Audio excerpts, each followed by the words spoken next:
Paul here from My Perfect Failure, helping you turn your failures into successes and your setbacks into opportunities. What if the most powerful tool to overcome addiction wasn't a program, but a shift in identity? In this episode of My Perfect Failure, I sit down with Mary Beth Schrudder, a spiritual recovery coach and law of attraction teacher, whose journey from addiction to healing is nothing short of amazing. We explore how Mary Beth learned to rewire her relationship with alcohol and food, and why the addict brain behaves differently, and how spiritual awakening transformed her recovery. She reveals how she blocked addiction's pleasure center and why changing your identity might be the most important step in healing. Mary Beth's story is deeply inspiring. Her vulnerability, strength and wisdom are incredibly moving and practical. So if you've ever struggled with addiction in any shape or form, or want to better understand the healing journey, this episode is a must listen for you. Who knows what Jay-Z, J.K. Rowling, Bill Gates and Oprah Winfrey all have in common? Okay, I will tell you then. They have all overcome failure in one shape or form to go on to gain success in their respective careers. Welcome to My Perfect Failure. Join us as we delve into the world of our perfect failures. We will interview, explore and discuss how our perfect failures can lead us to success. Join us and tune in. Welcome everybody to another episode of My Perfect Failure. Today, I'm super excited as I have another amazing guest for you. So my guest today, after decades spent in the corporate world, juggling being a single mum while secretly battling addictions to alcohol, food, and toxic relationships, she is now an expert in spiritual recovery. And she is passionate about empowering others to live their best lives. She's also the creator of Addiction Recovery, Law of Attraction even, and a unique deck of cards used to help people recover from addictions and habits. She's also a best-selling author. So a very warm welcome to My Perfect Failure, Mary Beth Schrudder. How are you? Great. How are you doing today? I'm doing well. I was very much looking forward to this discussion when we connected. So with intrigue, I kind of looked at your background, look at essentially your journey.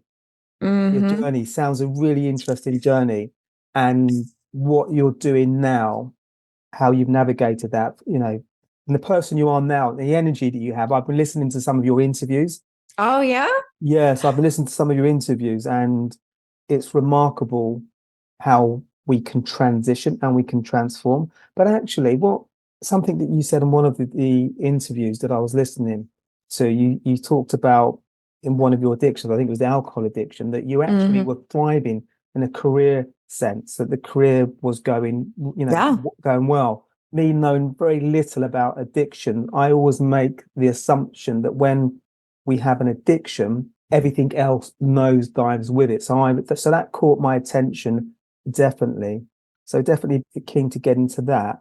But where I'd like to start, if this works for you, again, I think it was that podcast that I was listening to where you were interviewed. I think it was called Spiritual something. I should put a link to it in the show notes. It was a really good interview. But you talked about sort of being aware of paranormal or spiritual side at a very young age. So that fascinating. So maybe you can elaborate on that. What was going on there? What were you feeling?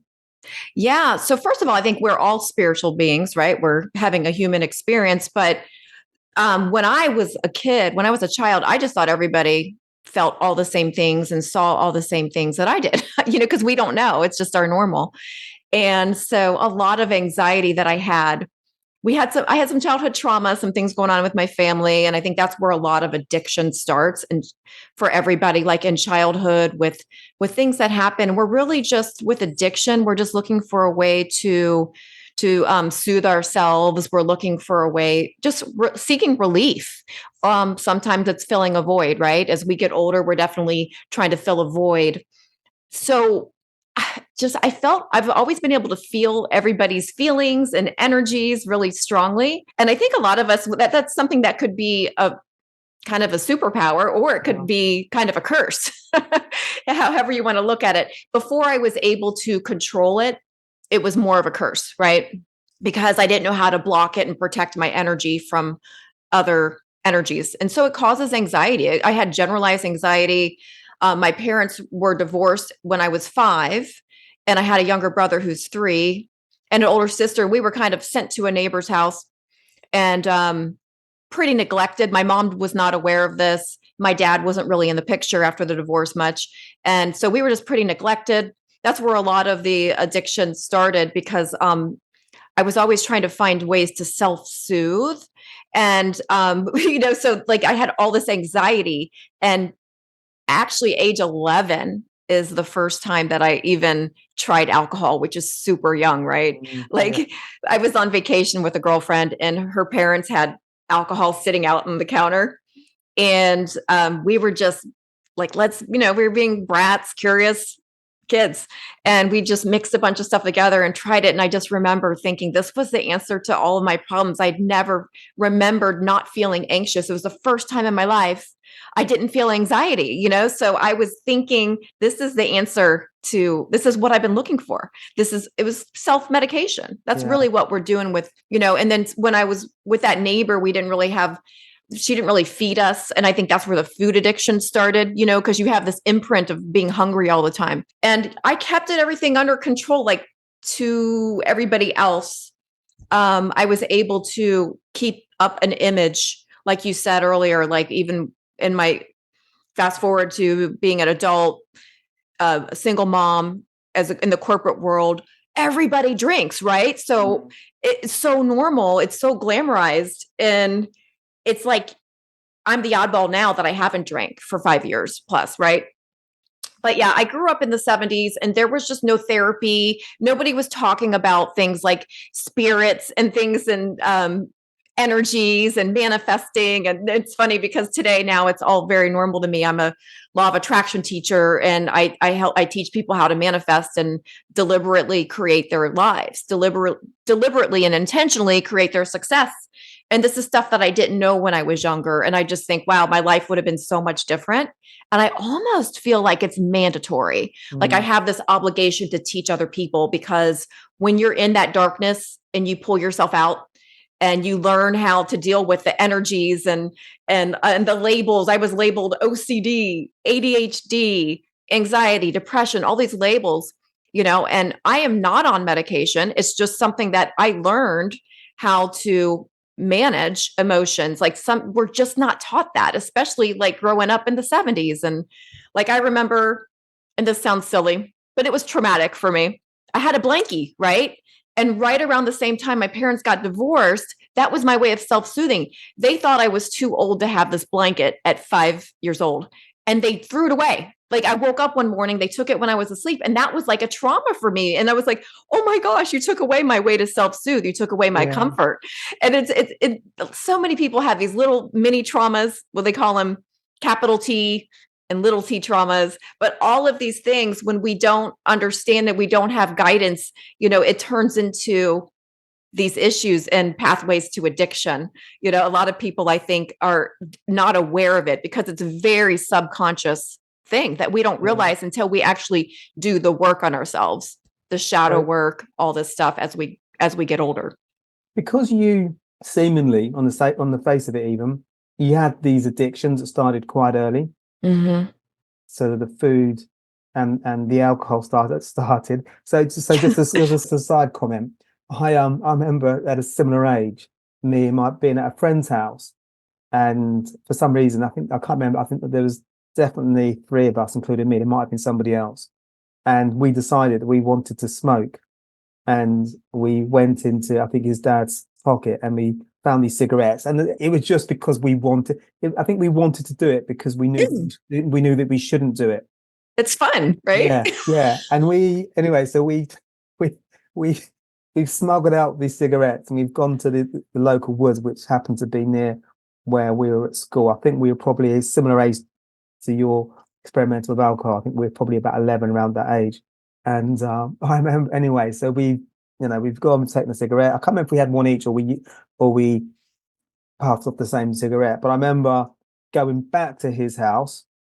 Like immediately we were caught. I don't know how, but they knew that we'd taken the cigarettes, and I think that was probably so for me. I kind of didn't like it particularly, so I didn't continue with it. But I just thought I'd share that story because at a similar age, I think that's and that's a normal thing. And I think I do have an addictive personality, an addictive type brain. The brain of an addict is different.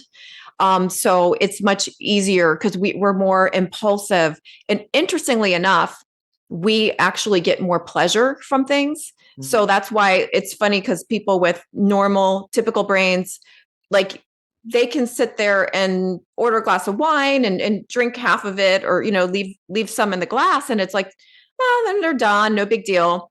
Like to me, when I would see that before I got control over my addictions, I'd be like, what are they doing? Like, why aren't they finishing their, like, I never had leftover wine.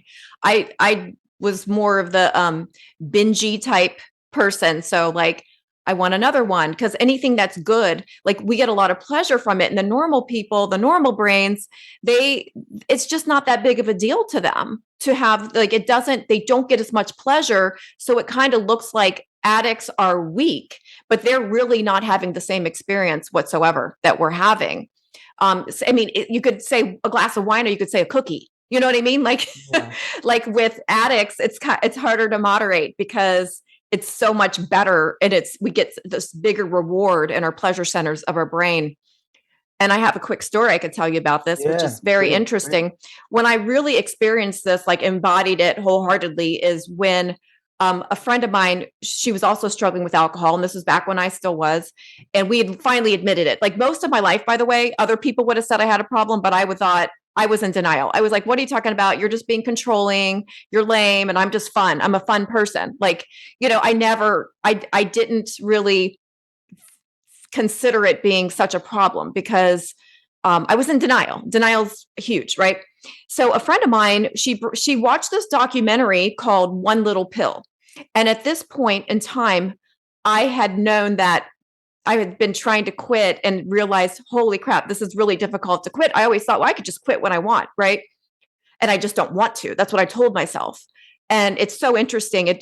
Addiction has nothing to do with intelligence. Like I know I'm an intelligent person. And that was when I really realized, wow, addiction is an interesting thing because I wasn't able to quit like I just had told myself all these decades that I'd be able to quit.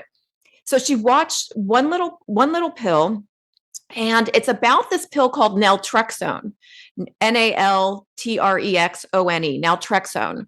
And what it is, it's like an opiate blocker, an opioid blocker, some people call it. And doctors will prescribe it for food addiction here in the United States all the time. So like the key is you take a pill about an hour before you imbibe. So about an hour before you go to a buffet or a party, if you're a food addict, and it will stop you. It blocks the pleasure centers of your brain. So like you just don't overdo it. And so there's something called the Sinclair method that we were going to try, where you took it an hour before you drink alcohol. Same concept. It blocks the pleasure centers. So we had to order it from India because here in the United States, you do not want to be labeled as like if I did this for alcohol purposes, I'd be immediately labeled an alcoholic. My insurance would go up crazy, la. So we order it from some pharmacy. Takes forever to get to us. Ends up coming from India. Very cheap stuff. But in the United States, it's expensive too, by the way. So, but we order it, we get it, take it an hour before we drink. And it was crazy. Like you still feel drunk, but it's not the same. It's like the pleasure is like 1/10. And I was like, wow. And that was a turning point for me with alcohol because I realized at that point, it's alcohol does not have power over me. It's not the alcohol that's so great. It's my brain. My brain is making the alcohol great because all I have to do is block these pleasure centers and I don't care about it anymore. I could turn away that second glass all of a sudden because the pleasure wasn't as great. It wasn't as extreme. And that's why the normal brain, it's easy for addicts to be seen as weak because they don't have the same experience at all. Yeah. So I was able to see this is how a normal person feels when they drink. It just, because the moderation, they're able to moderate. It's like a dial, right? And with me, I'm more like a switch on and off. Like abstinence is easy for me. It's easier for me to be all in or all out. I'm an extremist and pretty much everything I do is part of my personality. So I, like just realizing that was a huge turning point that I don't have that ability to moderate. And it's nothing to do with alcohol being so wonderful. It's my brain. And that's how it is with all experiences. Even with food, we get more pleasure and it's harder for us to have just one and not be bingey. Yeah, that's a fascinating story. So do you think that I forget the name of the product, but when you had the product naltrexone, when you took that and you realized that you were getting the same sensation but you didn't have to drink, did you take it as a bit of a challenge to actually think, you know what, I actually don't need to drink, I'm actually going to beat this? Was it a challenge or was it more so that I want my life to change? Well, so when I took it, by the way, I might have explained it wrong. It made me not enjoy the alcohol and it made you not. And that's what I meant is the alcohol didn't have power over me because I realized it takes away your pleasure because it blocks that pleasure. So that's when I realized, wow, alcohol really is not really powerful. It's my brain that's the powerful thing. It's my brain that needs the work. And yes, that was the reason it was a turning point is because that opened up my mind so much to like, wow, I can figure this out and I don't need alcohol. Like I have this brain I kind of reframed it, to be honest with you. Like my brain is amazing. And instead of looking at it like and calling myself I am an alcoholic, by the way, I didn't do AA. That's why I'm a spiritual recovery person, because anytime we say I am something and we fill in that blank, we are in creator mode. We are creating that experience. Saying I am is so powerful, that phrase. So we want to be really careful. And that's why like the AA, Alcoholics Anonymous, goes against my spiritual belief system personally. But I think if it works for somebody, do it. I'm a big whatever works for you person. Yeah. Just you do whatever works for you. But it wasn't a good part of my toolbox. When I tried going, it was actually very depressing to me. And you're also sitting there in that same old vibration. In order to quit an addiction, you really need to change your identity. I'm no longer that person who has an unhealthy relationship with alcohol. That's no longer me. I'm a completely different person now. I don't leave a window open. I'm completely abstinent. I don't want to go into groups and talk about the old, every day talk about this is how I used to be and this is how it used to be. And that's keeping yourself in that old vibration. And as a law of attraction teacher, and I already was a law of attraction teacher, I knew this isn't good. It isn't good to sit there and keep that old identity, tell that old story over and over and over. It's time to tell a new story, right? Yeah, totally. So, change your energy. Yeah, absolutely. So when you decided that now before then, did it confuse you, going back to what we discussed a little bit earlier, did it confuse you that you were performing really well?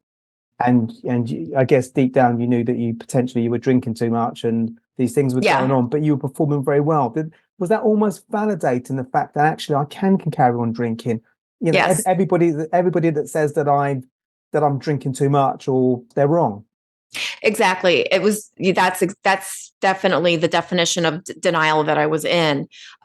Because I was doing so well, I would use that as an excuse to continue drinking. But trust me, I had bad mornings. I had a lot of bad mornings because I drank most every day, probably not when I was pregnant, but every day it was like a reward for me, like the end of a hard day. I deserve this, right? Like to me, I was giving myself a reward. And truthfully, it was the thing causing more anxiety. They say that, because I was already naturally an anxious type person, feeling all these energies and not being able to block them for so long. It's like it numbs you out, and you start to like really enjoy. It was a way to, at first it helped my nervous system, but over time it started to dysregulate my nervous system. And they say that drinking alcohol is like pouring gasoline on anxiety. So it was yes, it is. It does dysregulate your nervous system. It messes up your hormones, your whole endocrine system.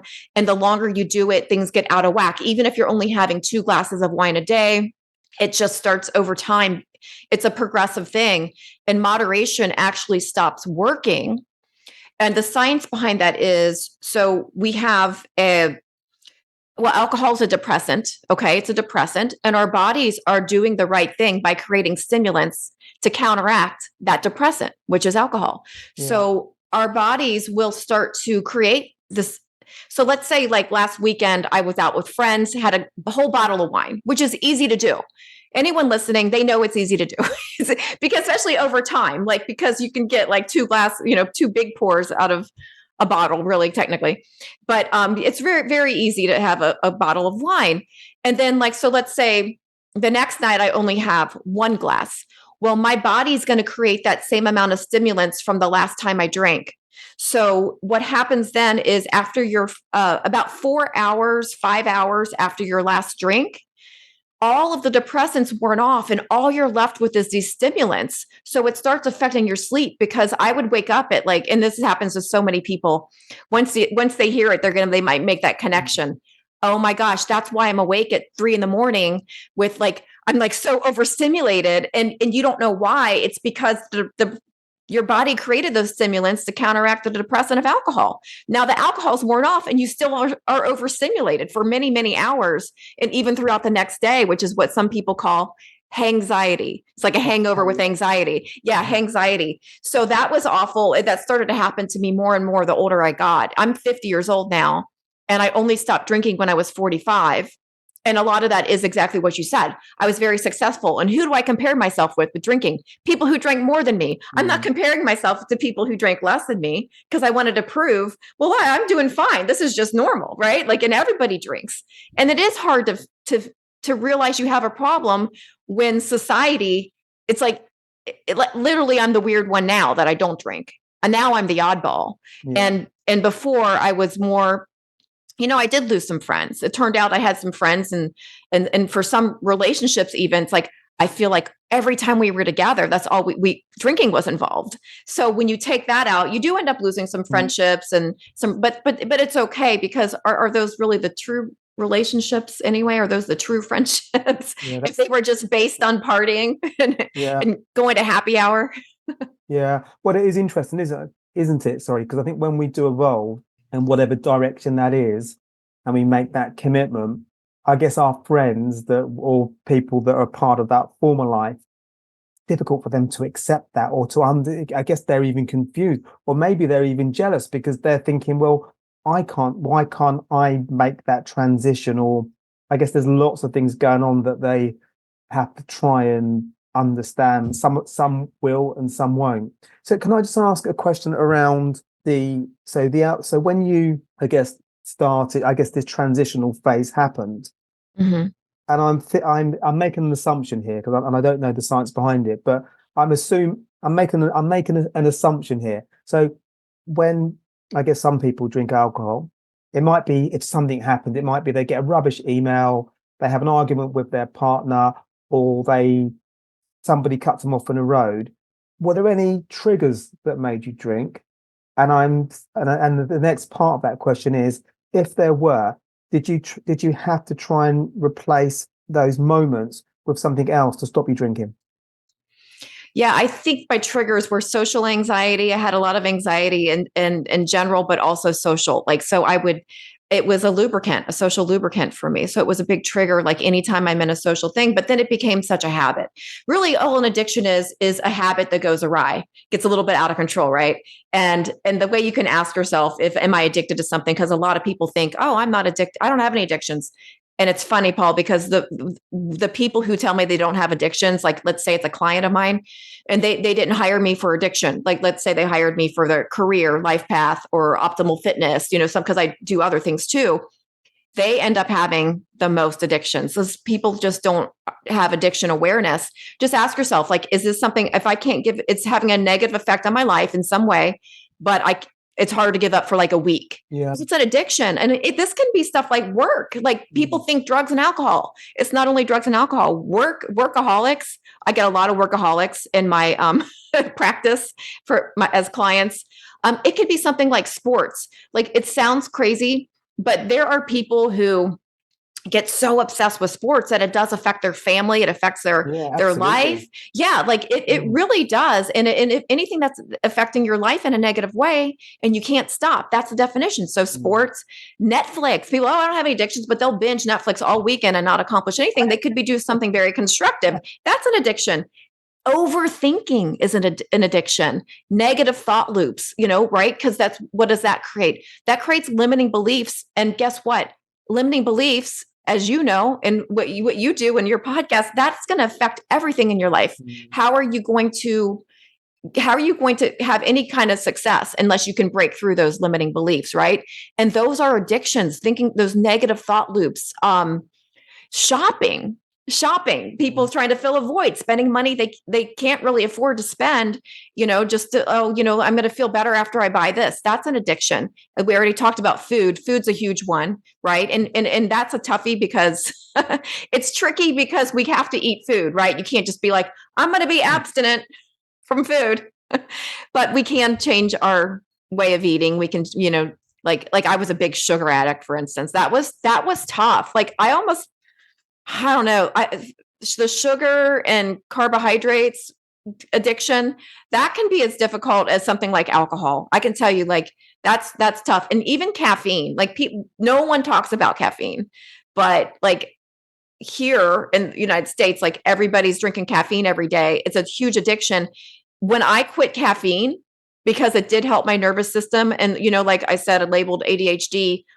A lot of that went away when I quit drinking caffeine. Which I didn't realize how much it was throwing my nervous system off. I felt like I had the flu for like 3 days when I quit drinking coffee.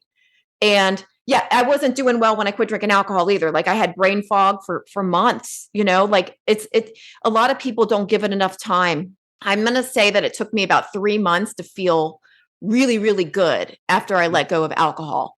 And people don't usually give it that much time. And then they go back to it to feel better. Because that's all we're doing is we're trying to feel better. Yeah. That's interesting. So it took you 3 months to start feeling brain fog. Okay. So for 3 months you had brain fog, do you think? I really wasn't. Yeah. And I remember Googling that. How long will I have brain fog after quitting alcohol? But I still felt good. It was much better than a hangover, but I could tell I think I was just had so much more awareness, right? Because when we drink alcohol, we're not present. We're numbing ourselves out. We have clouded judgment. Our self-awareness is lacking. So I think I had brain fog before, but I was just so much more aware of it once I wasn't imbibing. So when you made the decision that alcohol was done, I'm on a new journey in my life. Once you made the decision, were you reasonably confident that this was it, that you would never go back? So I tried to quit several times I would say it wasn't spiritual. Like I was just like, okay, I'm going to quit. And I didn't have this energetic spiritual shift that I ended up ultimately having. When I did have that shift, I felt it. And it was so different than the times I tried to quit before.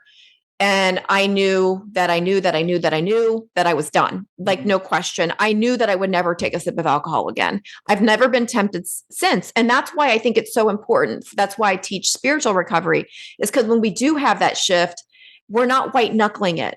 White knuckling it is like so that's something, a term they use in AA, Alcoholics Anonymous, which is like, you're really kind of just holding on to it. Like you're holding on for dear life. Like you really, really want that drink. You really want that smoke. You really want to, like pornography is a huge one too. That people, they try to stop themselves. That destroys families, by the way. And it really is so accessible. That's another huge one. So you're white knuckling it, trying so hard not to do something that you're so tempted to do. But when you have that energetic spiritual shift, you don't have that. It's just you're a new person, like you are a new identity. Like I said earlier, the energy has shifted. The window is closed. The doors are locked. You're not letting it back in anymore. Okay, it's fascinating because we all have so many different challenges, and it's difficult in living in such a confusing world. And I guess we as human beings can be quite confusing to actually draw any conclusions to our behavior, our habits, what we're doing, work understanding, is this right? Is it wrong? Is this the life I want to live, or isn't the life I want to live? So when you're working, there's so many things I want to ask you, but as we're on this or as we're on this thread, I'm just thinking about people that are watching or people that are listening that may have their own challenges. It could be alcohol, it could be food, it could be when you mention sport and an over addiction and it changes our behavior, like football in England, not just in England, globally. When our team loses, it's like, it changes our entire day. Sometimes the entire week. I dated a guy like that. When his team lost, it would ruin my day when my boyfriend's team lost. And I was like, this is an addiction. Like, this is not okay with me, because I don't want it to bring me down just because your football team lost. Like, geez, it's kind of like, that's negative. Yeah, totally. It happens. So for people that may be thinking, this resonates with me, I can think about the alcohol. I can think about my football team. I can think about the food. Even our cell phones. Like, totally. I have to put my phone in another room sometimes, because that's when I can't go abstinent from my phone because it's part of our work, right? But the scrolling, like it starts to get to where you have to catch yourself. You have to be mindful. You have to be conscious. So for people that maybe the conscious is the right word, for people that are thinking, this totally resonates with me, how do they get to the point where they know actually this is a problem? Is it that week thing that you mentioned where you give yourself a week to see whether you can abstain? That's one way. It is so personal for everybody. And some people might be able to keep alcohol and not have any issues. And that's perfectly okay. I'm not like anti-alcohol for everybody, right? So it's really something you just got to ask yourself and be honest with yourself and educate. Like, I know that I used to listen to this sounds like opposite of what you might hear people say, but I used to listen to negative things about alcohol intentionally when I was trying to quit, because I wanted to gain a bunch of knowledge. Like, I knew like, oh, it's not great for my liver, right? Everybody knows that much. Okay, it's not great for your liver. But what I didn't know, all of the other things, I didn't know it was a group 1 carcinogen.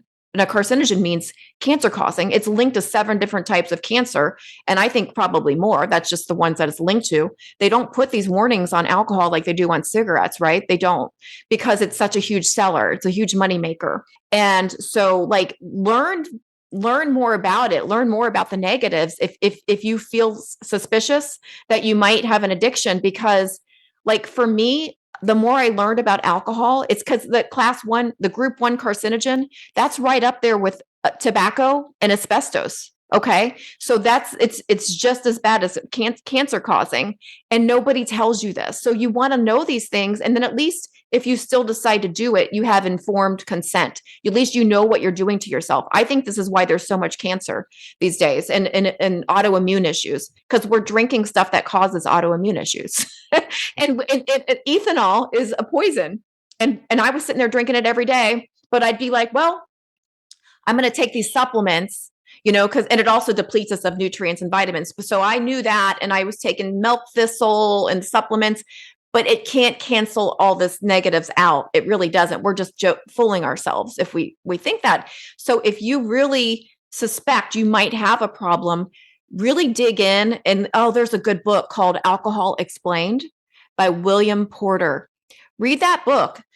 And, you can make a decision then, because William Porter, the writer of that book, I believe he's from England, and he actually was researching on his sleep issues, trying to figure out why his sleep was so crappy. And it turned out he found out it was the alcohol. And that actually was a huge catalyst for me to quit too, because I didn't know it was the alcohol that was messing with my sleep. And I read that book and I was like, oh my gosh, alcohol. And here's the funny thing, Paul, is I was already a life coach. added on a niche of addiction recovery to help other people with their addictions. I'm not an addict. Other people are, right? That was what I was thinking. Denial ain't just a river in Egypt, right? So I get this niche. I get this new certification for addiction recovery. And that's when I was learning so much about it. And that's when I was learning about how it affects your sleep. I read that book, Alcohol Explained. And I was like, oh no, this is, this is when it clicked for me. Like, this sounds too familiar. This resonates way too much. Maybe my family and friends are right that I do drink too much. And maybe I do need to, because nobody quits till they're ready. Nobody. And so you got to be ready. But, I think reading a book like that might at least plant a seed. And you could make an informed decision and learn, okay, because when you don't get good sleep, that affects your whole next day. It lowers your vibration. It's like, for me, it was a non-negotiable. I needed to, as soon as I learned that and I quit drinking alcohol, after that energetic shift that I had, I literally slept like a baby from right away. Like after, I probably 3 days it took 3 days to get the alcohol out of my system. I started sleeping amazing. So my whole life, I'm thinking I've got insomnia or some sort of sleeping disorder. And it was alcohol because I drank most nights. Wow. So just a question around, in your experience, because I know that you work with a lot of clients. So when people make that decision and they decide whatever their addiction is and they want to address it, does it invariably come, and I don't know the answer to this, but I'm curious to know if there is an answer, does it often happen like at crisis point? Is there a watershed moment where they think it might be that their spouse says, I'm going to leave you. It might be that they're on their last chance at work. Is there a correlation, or is it different for different people? It's different for different people, but I do get more clients, I would say, that have a catalyst like that. Something big happened. And what's funny is I actually got a DUI for drinking and driving in 2008. And you would have thought that would be a catalyst for me, but it wasn't. I was going through divorce. I was out with my friends. I drove home and I shouldn't have been driving. When I left this bar that we were at, I live in Cincinnati and I was downtown Cincinnati. It was about a 30-minute drive. I had a drink right before I left, and I could actually feel myself getting drunk as I'm driving home. And I remember thinking, uh-oh, I shouldn't be driving. And I was like, what do I do? What do I do? And that's when I got pulled over. I got arrested, that should have been huge. I should have been like, I'm done. But it didn't. I wasn't ready. It didn't. That's not what did it for me. So it's going to be different for different people. For me, what happened is just learning and just being a law of attraction teacher and knowing I'm self-sabotaging myself every single day. I'm a life coach. What the hell am I doing? I need to set my days up for success because alcohol is a lower vibrational substance. And I'm voluntarily drinking this and ruining my next day. I wasn't ruining every day. I was most nights I would just have 2 glasses of wine, but that would lower my vibration for the next day. It would mess up my sleep. I knew too much about the law of attraction and how it works. This is why I made that deck of cards, Addiction Recovery with the Law of Attraction. I knew too much about it to continue and have any type of inner peace with keeping alcohol in my life. I knew that I was self-sabotaging, and my whole thing is, that's what I teach people, to live your best life. This was before I quit drinking. And a lot of that was just escaping the corporate world, right? A lot of it was, I really had overcome done a lot of shadow work before I quit drinking alcohol already. And so I was like, that's what I mean, is I was already a life coach, but I'm telling you, nothing changed my life more than getting rid of alcohol. Nothing. Okay. So it's massively impactful. Massive. So I'm keen to understand how you got into law of attraction, and then I'm keen to discuss the addiction recovery I guess where you combine law of attraction and you've got the unique deck of cards. So law of attraction, where did that come from? So even when I was a little kid, I remember telling people I innately knew things. That's part of my the spiritual gifts that I have. And I do think everybody has them. I'm not trying to say I'm special. I just think that some of us can tap into them more easily than others, but anyone can work on them and have any of these. Mine are claircognizance, which means I just clearly know things. Sometimes I don't know how I know, I just know things. And clairsentience, and that's clear feeling. So clear feeling and clear knowing. Sometimes I have clairvoyance, but that's not on command. I don't really, it just sometimes I'll see into. Really? Yeah, I'll see things. And that's been since I was a kid. That's why I've never questioned, is this stuff real? Is because it was just my normal. Does that spook you, or are you quite comfortable with it? Never happens. So like what was worse was being able to feel energies and not seeing them, but knowing they're there. That spooked me more. And I've never seen anything that's scary. Like, so like I would pray even as a kid, like, please, I don't want to see someone standing at the end of my bed. No. I would see more orbs of light. So that wasn't scary for me. And that's what I kind of asked for it to be in that way.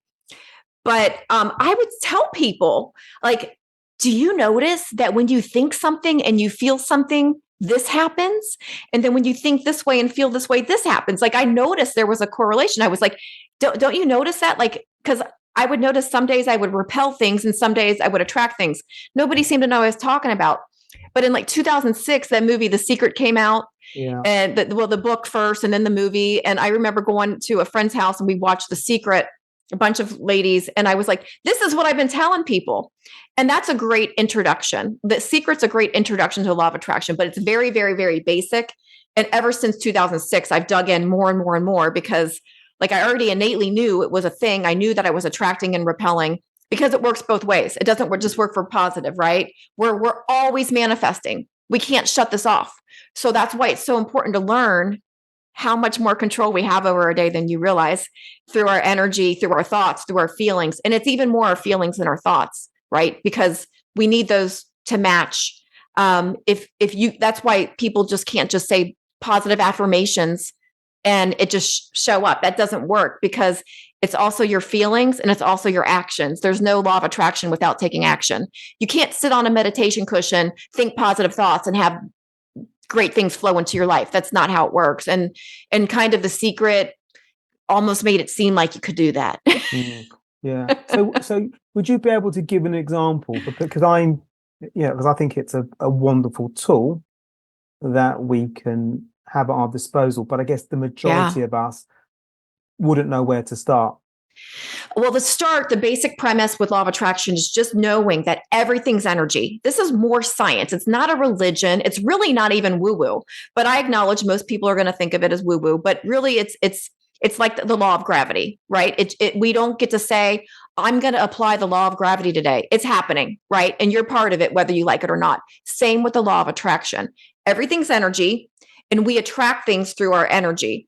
And I think we've all had this experience of like, well, let me ask you specifically, have you ever thought of somebody and then they call? Like right after you think of them, right? Yes. So because everybody's psychic, literally everybody is. That's why I said earlier, I'm not special. I just learned how to tap into it more.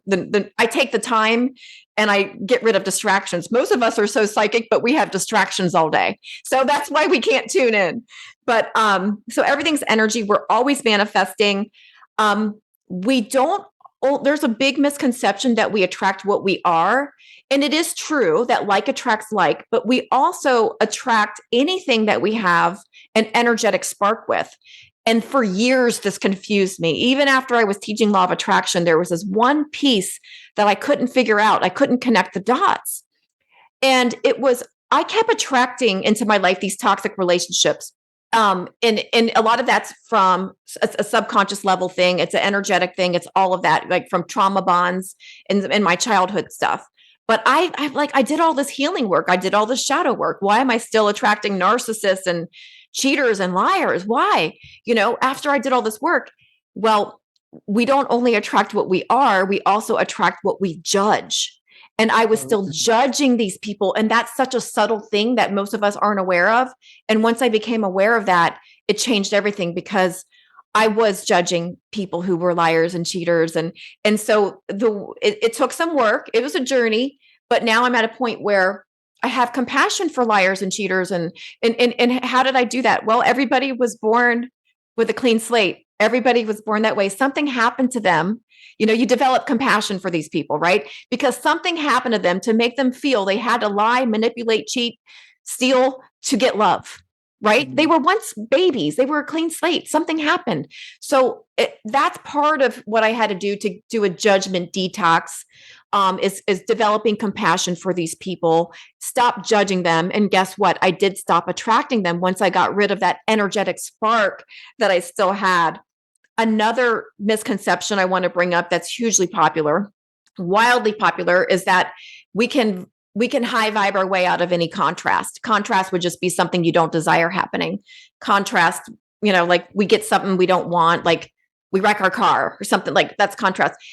Even people who high vibe, still we're living life on this earth plane, 3D physical reality. Bad things happen. It's just part of life, right? And so no matter how high you vibe, life still happens. Our parents are going to die. Our pets are going to die.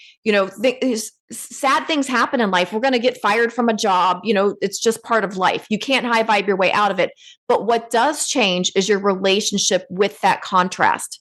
So the way you react to the contrast, and you can change it, because the higher you keep your vibration, these things don't affect you in such a devastating way anymore. And we should still feel our feelings. I'm not a toxic positivity person. I'm not a person, even though I teach law of attraction, I'm not a good vibes only.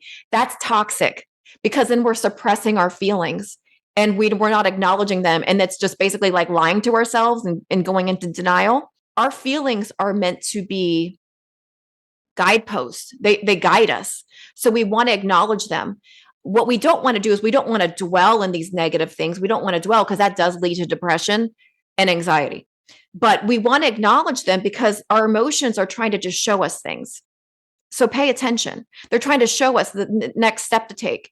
So we want to analyze them and realize we aren't our feelings, but we're the witness to our feelings, right? And so just step outside and be like, why am I feeling this way? And ask yourself, don't push down feelings, because they're still there in your body, and they're going to come out as triggers. They could come out at work. During you could have a coworker that you end up getting triggered by. They could come out, like social media can trigger people, and you don't know why, but it's because you didn't process your feelings. You didn't deal with your feelings. You just shove them down. They can come out at night when you're trying to fall asleep. And then you got this racing thoughts in your head because you didn't process your feelings and you try to shove them down. They're still there in your body, and they're going to come out like especially in a personal relationship, like an intimate relationship that you're having. That's when you get really triggered by these feelings that you never dealt with. And then that's why two grown up people, two grown adults can sound like they're 3-year-olds when they get in an argument, because they're being triggered by all these suppressed feelings that they never processed and never dealt with. Okay.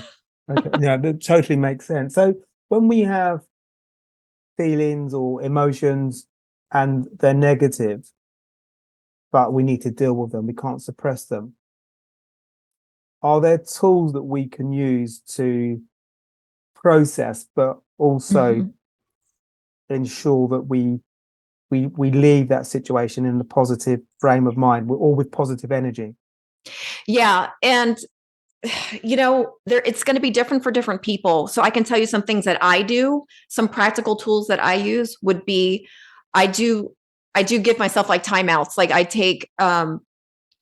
I will listen to guided meditations. I will go for a walk outside. In being in nature really helps you process your feelings. So any type of meditation, and meditation just means, it doesn't mean you have to have a completely blank mind. Don't put that pressure on yourself. It's almost impossible. But to meditate just means quieting your mind and observing your thoughts. And honestly, when you do that, that is processing. And just like you kind of take a look at your thoughts, and weird stuff could pop up. Just say, isn't that interesting? And don't judge it. Don't judge yourself. I would say, like exercise for me, that's huge. Like I will exercise in the mornings. It's a great start to your day. Just move your body in some way. Just even if it's just going out for a walk, and that you're processing, all of these things are helping you process, and not having distractions. That's the main reason most of us don't process. Most of us, and including myself, I was a workaholic. I literally still have to be mindful about this and force myself to turn everything off, force myself to put my phone away, put my computer away. And that's how we tune in, and that's how we process, and that's how we regulate. And so we can at night when things are quiet, we don't have those racing thoughts because we took the time during the day to process them. Connection with friends is important, connecting with people. And also, I would say grounding yourself. And grounding is just, for anyone who doesn't know, some people call it earthing, but just going outside without shoes on, bare feet on the ground, on the grass, and not concrete. It's got to be the grass. Okay. And it actually does help a lot with processing emotions, connecting with what I call the higher self. And we all have an inner being. Some people call it inner being. We all have that. Getting rid of distractions would be my number one. I think for your audience and what I know about your audience, it's getting rid of distractions and just quieting your mind. Okay, lovely. So I've got two questions I definitely want to ask you. So I listened to, I think there's a podcast I was listening to earlier, one of them, where you spoke about manifestation. So we always talk about manifestation in a positive sense. So I want to manifest to, win some money or do something or meet my dream partner. But you also mentioned on it as something that never occurred to me, that we can manifest negative things as well. Yeah. So could you maybe expand on that? So we can only manifest, and everybody can manifest. We're always doing it. You're doing it right now. Even our thoughts are manifestations, our emotions are manifestations. We can only manifest within our personal belief system. And the good news is we can change that, right? Like that's kind of what, like hiring a coach or something, and becoming self-aware. So with manifestations, what it is we all have a point of attraction. So the first thing is, our first point of attraction is made up of 3 parts: all of our subconscious beliefs, all of our programming that we've had since we were born. And a lot of that happens between the age 1 and 7. You've probably heard that several times on your podcast. So that's very true. Yeah. So all of our programming up until today, our subconscious stuff is affecting us. The second one is going to be our momentum on a subject. So, and this is so personal, this is so individualized. So your momentum on relationships is very different than my momentum on relationships. So the way you're going to manifest a dream partner, your work's going to be different than mine, right? And I could have an excellent momentum on work and career, which I do, and then not so great of a momentum on relationships due to my toxic relationship history, right? So then, so we're going to have different momentum on different subjects. And then the third part of our point of attraction is, how do you feel right now? So you could see with those 3 things, and everybody being so individual with their own personal programming from childbirth, from the day we were born, it's very individual. And so that's why it's mostly about self-awareness. And just like, that's why I have clients. Actually, that's what I help people with. And it's going to be different because I have clients that are young, 14-year-olds, all the way up to 60-some-year-olds, right? That's my current age range. And so you could see, like, none of my sessions are the same. I got to meet people where they are. And what's interesting is the younger people are so much easier with learning manifestation, because guess why? They don't have all that built up programming. And so that's why people think law of attraction doesn't work for me. It's not that. It's just that your belief system isn't working for you right now. And that's what we need to change. Yeah. You need to work on your belief system. And you can do a lot of this on your own. You can't get on YouTube. There's a lot of free resources, right? If you can't afford a coach, it's just easier one-on-one with somebody, and it's hard for us to see ourselves, right? It's the hardest thing for us to see. It's easier for other people to see our limiting beliefs. Like, I can instantly stop people in their tracks. I'm like, do you hear yourself? They don't hear it. Yeah, subconscious by definition, subconscious. We're not conscious of it. I totally get that. I think that most people, we can make the biggest shifts when we're working with people, working with coaches. So your program, tell us about your program. It sounds really unique, really interesting, but also really impactful. Yeah. And I think the most valuable is one-on-one coaching, even though I do offer some group coaching. I mean, as I just explained, like, I can really get into, if it's one-on-one, it's so much more individual, and no session is the same. Yeah. When I first started coaching, I thought it was going to be that way. I thought, well, I'm going to do this in session 1, this in session 2, like for everybody. I thought that, like, it's kind of how we were trained. But then you learn really quickly that everybody's so different. And like I said, you need to meet people where they are, and you got to do it based on their experiences. The more vulnerable people are with you, the more you can help them. So be vulnerable. I know with my male clients, it's harder for them at first to be vulnerable because they aren't used to it. A lot of men are trained, in society to shove down their feelings. And it's the opposite of what you want to do. And to me, any men listening, vulnerability is a strength. It's a strength. It's weak to hide your feelings. And because guess what? Your feelings are still there. You're just hiding them. How is that strong? Vulnerability is strength. And the right people know that. I mean, are you going to have people in life who would take advantage of you? Maybe, but those aren't the people that I'd want to be around. Yeah. The manipulative type people. Yeah, totally. And it's fascinating what you do. And I'm imagining that you've seen some amazing transformations with some of the clients that you work with. Do you ever have situations where a client comes to see you and they might assert, this is my challenge, this is my problem, but when you actually start working with them, it might be something different, or there's something different going on? It is so amazing how many of my clients quit drinking just from me being an example, not even being part of their sessions. People learn by example more than they learned from anything else. Like for me, telling someone what to do doesn't work. They examples are what role models teach people. Like some of them didn't even consider quitting drinking, and they just see like, wow, because my energy is so different than it was before. I had good energy before, but it's improved. Like anyone who quits drinking is going to improve your energy. It's just everything in your life will improve. No matter who you are, and if you think you don't have a problem, alcohol is not helping you in any way. It's only bringing you down. There's nothing good about it. There really isn't. Sorry. I mean, it's just a lie that we tell ourselves. It's the way society is. And it's kind of a scam. There's really nothing good about it. Can you go out to dinner and other people drink? Oh yeah. Okay. I really don't hear to this day. Like, I don't really know that many people who don't drink, like, unless they were in AA or something. And to be honest, those aren't my people. Like, because we think so differently. Like I said earlier, like I'm not someone who's going to be like, I am an alcoholic. I say I'm someone who used to have a bad relationship with alcohol. Now I don't. So their way of thinking is so off from mine that we just don't vibrate. Yeah. We don't vibe. Yeah. So I go out I still have not all my friends dumped me. I still have some friends. They still think I'm very fun. And that is something that I can tell you takes practice. Like I drank for over 30 years every time I went out. So I was like, to go out without drinking was weird. I had to adjust to it.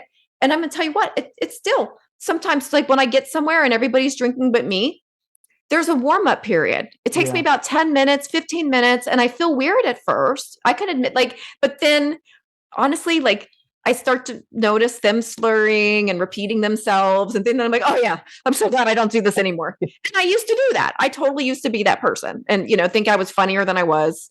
Yeah. I do drink, but not much, but I don't miss hangovers. I don't miss sort of you're just feeling, and as you get older, it affects you more. Yeah, the recovery, I'm just like, affects your energy. So energy in the morning, done. It's over. Oh, yeah. I used to blame my hormones since, like I said, I'm 50 and I didn't quit till I was 45. I thought it's my hormones. I didn't blame alcohol. It's my hormones. Well, alcohol was messing up my hormones. And now like I'm 50 and I feel a lot younger than I did when I was 30. Yeah. Because I'm all regulated again. Yeah. No, I love the journey. So obviously you're based in the States and there's probably people thinking, I love your journey. I love what you're doing now. And maybe they're thinking about some challenges that they've got in their life. So, and they're thinking, well, do you work with people just in the States or do you work with people overseas as well? Before COVID, it was only local and I had an office and all that. And since COVID, thank God for Zoom, it opened up my world. And now as long as you speak English, because that's all I speak, I can work with you over Zoom. All my sessions are remote over Zoom. So I can work with anybody. Yeah. And I do like one-on-one mainly. I do have some group things available as well. Those are just harder to get people all on the same page at the time and stuff. But if you have any interest in that, shoot me an email and you'll see them on my website too. Yeah. Okay. We'll get links for everything to put on your website. I think one-to-one makes sense because I think that's where you can just really drill down into what's going on, and then we can see those biggest. Coaching is taking a quantum leap, and over like just that one-on-one coaching is a quantum leap over just baby steps of trying to do stuff on your own. Just whether it's me or somebody else or whatever, just follow people, even just following people. Follow people who have been where you are and are now where you want to be. That's what you want to do. You want to follow those people. Find some positive messaging out there. And, you need a role model. Everybody needs a role model. Yeah, 100%. Yeah, it just gives, it's almost, if we find the right role model, then we start our sat nav and we can, position and go in the direction we want to go in. So can I ask you literally two questions and then I will let you go. So first one is, you talked a lot about belief, which I think is really important. So how do we know when our belief is potentially challenged and we're not quite there? And then how do we get to the point where we can, obviously coaching is, I think is obviously what we should be looking at. But if we recognize that maybe our belief isn't quite there, how do we recognize and then get to the point where we can start tweaking that? Well, if you're not really manifesting what you desire, you probably are not in alignment with your desires. That means your beliefs aren't lined up. So if you're not, like, let's say, or it could be like with food or something, and you can't lose weight, there's something that you still have some beliefs in your head because that are blocking you. You have resistance. We'll call it resistance, blocking you from reaching your goals. So that's how you could tell is like, you're not hitting your goals. You're not getting there. You're out of alignment. So there's something subconscious going on that and some sort of resistance that we need to dig into to figure out. Okay, lovely. Okay, thank you so much. Amazing. I knew it would be amazing. I do have one last question, which is the recurring question. So if you could invite 3 inspirational people for dinner, they can be alive or past, who would you invite? So I'm going to say Dr. Wayne Dyer. Do you know who he is? Yeah. Dr. Wayne Dyer. He passed. Dr. Joe Dispenza. Yeah. Do you know who he is? Yeah, I love definitely him. And I'm going to say Greg Braden. Those are my 3, what I would consider like, because they combine spirituality and science. And I love the way they marry those two together because that's how my brain works. I'm like the most logical, practical, woo-woo person you'll ever meet. Yeah. No, so Greg Braden. So I need to look him up because I don't know him. Oh, yeah. Greg Braden, Greg with 2 G's. Okay. And he's like buddies with Joe Dispenza. They know each other and they've done I wonder if they've done a podcast together. I'll have to look that up. But that would be an amazing podcast if they did. Yeah. So that would be an amazing dinner. Someone else who I'd like to add to your dinner list is, as you've been talking today, I've been thinking about Rich Roll. Oh, yeah. So I'd like, because his journey is kind of like the alcohol, sort of high performance, and then it's declined, and then he changed his life at a kind of similar age. I think he was in his 40s when he really. I'll have to dig into that. You know more about him than I do. I know his name, but yeah, Rich Roll. I think you would have a fascinating conversation with him. Obviously, he's like Stephen Bartlett's done, in terms of their podcast has really, hit the stratosphere. But I think that he would be a lovely addition to that dinner guest. All right, I'm going to add a 4th. Okay, you got 4. The only person that had 4. But I think that would be fascinating. Mary, thank you so much. This has been fabulous, and hopefully we can have more conversations in the future. Thanks so much for having me. You're very welcome. And thank you everybody for tuning into this episode of My Perfect Failure. Always keen to grow the show. So if you listen on YouTube, please do hit the subscribe button, and your feedback is most welcome. So we're keen to hear about the things you like and equally the things you don't like. So you can find me at paul@myperfectfailure.com, or you can find me via the contact page. So take care for now. Bye. Thanks for listening to My Perfect Failure podcast. Be sure to visit www.myperfectfailure.com to join the conversation. Subscribe to our podcast on iTunes or Google Play. Look out for our next episode.